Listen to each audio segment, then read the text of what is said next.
Флорариум немесе террариум дегенде естіп пе едіңіз? Олар үйге көрік беретін безендердің бірі. Террариум мен флорариум шыныдан не тығыз пластиктен жасалған ыдыс. Бұл ыдысқа түрлі гүлдер отырғызылады. Төбесі беті көбіне жабық болады. Әдетте бұл шыны ыдыстар гүл отырғызылған аквариумдарға ұқсайды. Сонымен үйді флорариуммен безендірмес бұрын оның ерекшеліктерімен танысып алайық. Жоғарыда айтып кеткенде бұл ыдыс тығыз пластик пен шыныдан жасалады. Ыдыс орналастырылған бөлмеге ылғалды немесе орташа температурада болуы қажет. Ыстық бөлмеге мүлде қоюға болмайды. Міне, осындай композицияны бөлмеге қойсаңыз, интерьер көрінісі мүлде бөлек болар еді. Мамандар көбіне флорариумды шағын үйлерге орналастыруға кеңес береді. Бау-бақша күтіп, гүлдерді ұнататын үй иелері үшін өте қолайлы. Көп орын алмайды. Терезенің жақтауында үстел үстінде тұрады. Үйге қош иіс беріп, қызылды-жасылды түстермен бөлмеге реңк береді. Шын ішінде бақша ауа өткізбейтін құмырада түрлі жылудың сүйетін өсімдіктер отырғызып, жылыжайдағыдай күтім жасауға болады.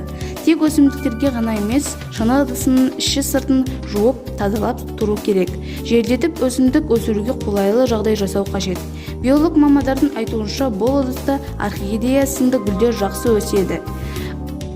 Бөлмеге отырғызылған гүлден гөрі флорариум болмаса әдемі әрі гүлге жанаша кейіп кіретіндей. Ең әуелі ыдыстың түбіне ұсақ тастар, ағаштың күлі және топырақ себіледі. Егер бөтелке таңдасаңыз, қақпағынан бастап топырақ, әдемі тастар себіледі. Ал гүл не өсімдік ілмектің көмегімен отырғызылады. Ол үшін сізге тірі мүк, құрғақ мүк, түрлі тастар және кішкентай қысқыш қажет. Бірінші, әдейі гүлге арналған топыраққа сіңу үшін бірнеше сағат жібітеміз. Кейін ыдысқа барлығының нығыздап толтырамыз. Ілмекпен мүкті топырақ үстіне орналастырамыз. Ыдыстың күні сәулесі аз түсетін жерге қойып, мүкті 3-4 апта сайын ауыстырып бірікпе арқылы су сеуіп тазартып тұру қажет. Бүршік атып, гүл жарып тұрған гүлді таңдамағаныңыз жөн. Кейін гүл бір аптаға ғана шыдап солып қалады. Гүлді жиі тазарту үшін ыдыстың бетін ашуға болмайды. Ыдыстың аузы қолымыз сиятындай кең болу керек.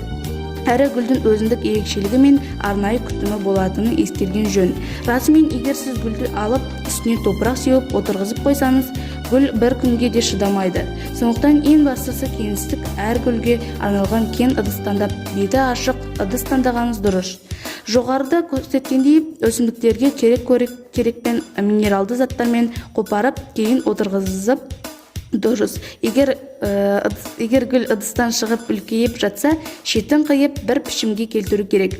Ал ыдыстың тар екенін байқасаңыз, келесі ыдысқа отырғызу қажет.